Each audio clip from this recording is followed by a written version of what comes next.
जिसके साथ सिर्फ घेराव जलाओ, जलती हुई बसेस, जलते हुए बैंक, जलते हुई कम से कम 29 छावनियों के मिलिट्री के वो कोर कमांडरों के घर, मसाजिद को लगी आग।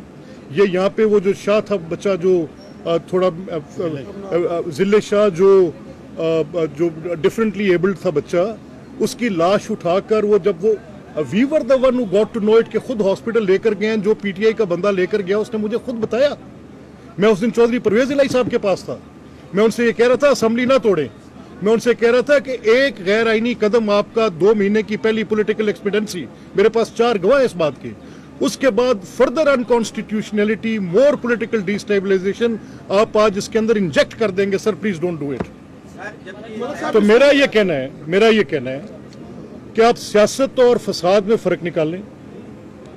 अब आप मुझे बताएं कि वो पिछले 2 दिन से ये जो पीटीआई कह रही है ना कि 11 लाशें हैं, यकीन करें अगर पीटीआई कह रही है तो 1 को 11 किया होगा, जिस हद तक वो झूठ बोलते हैं। ये तो मैं आपको गारंटी कर देता। अब जनाजा अगर किसी का जाता है, खुदा न खास्ता, अब ये रेंजर्स वाले हमारे जवान शहीद हुए हैं, तो पूरी दुनिया ने देखा है। वहाँ पर आर्मी चीफ गए हैं, शहबाज साहब गए हैं, प्राइम मिनिस्टर गए हैं, पूरी फेडरल कैबिनेट गई है, दुनिया वहाँ पर जा रही है।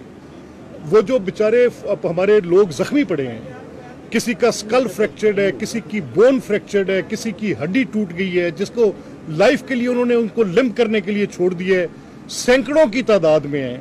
वो सारे पड़े हैं, जाकर देखे जा सकते हैं। चले भी कैमरा में आपको दिखाता हूँ। शो मी वन। एक मेरे दोस्त है फजले हनान केपी से, मेरे वो यूनिवर्सिटी के क्लास फेलो हैं, मेरे साथ वो सोशल मीडिया ग्रुप में इंटरेक्टेड हैं। उनके भाई आतिफ हैं जो उनके केपी के मिनिस्टर हैं। देयर इज वन बॉडी जिसका उन्होंने बताया कि ये प्रोटेस्टर थे।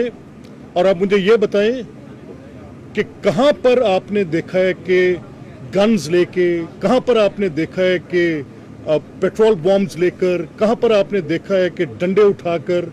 ये किसका सियासी हक है कि मेरे घर को आग लगा दे? मेरे घर को आग लगाने का सियासी हक किसी का हो सकता है? ये सर, इसको आप सियासत ना कहें, इसको फसाद कहें। और फसाद को रोकना हुकूमत की जिम्मेदारी है। आगे जाए तो दूसरी तरफ जो केपी के अहमद जरगा बुला रहे हैं, तो बजाय इसके सियासी कशीदगी को कम करें तो जरगा बुला रहे हैं, लोगों को इन्वॉल्व कर रहे हैं, एंगेज कर रहे हैं। तो क्या आप या हमारी मौजूदा गवर्नमेंट को ये मशवरा देंगे कि सियासी कशीदगी को कम करने के लिए कोई डायलॉग का उनको दावत देंगे? देखिए, मैं डायलॉग किस अंदाज में होना चाहिए मैं आपके सामने, मैंने कल मुझे खैबर पख्तूनख्वा के गवर्नर मिले, तो मैंने उनसे कहा कुंडी साहब आप गवर्नर हैं, ऑनरेबल गवर्नर हैं, अब मैं आपका एडवाइजर तो नहीं हूं, but I would tell you one thing.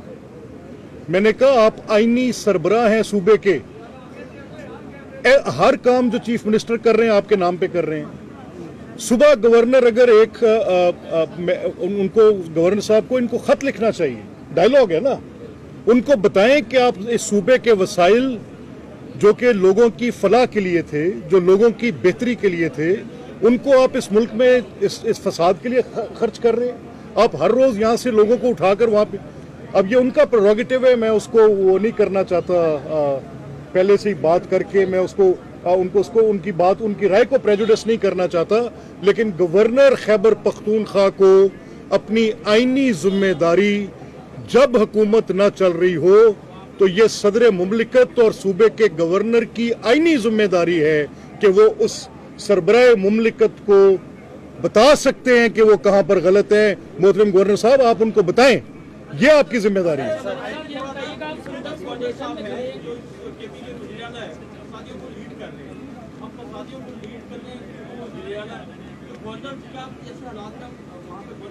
नहीं, देखें, मैं पॉलिटिकल पार्टीज पर बैन और गवर्नर राज्यों के तो मरते दम तक इसकी हिमायत नहीं कर सकता।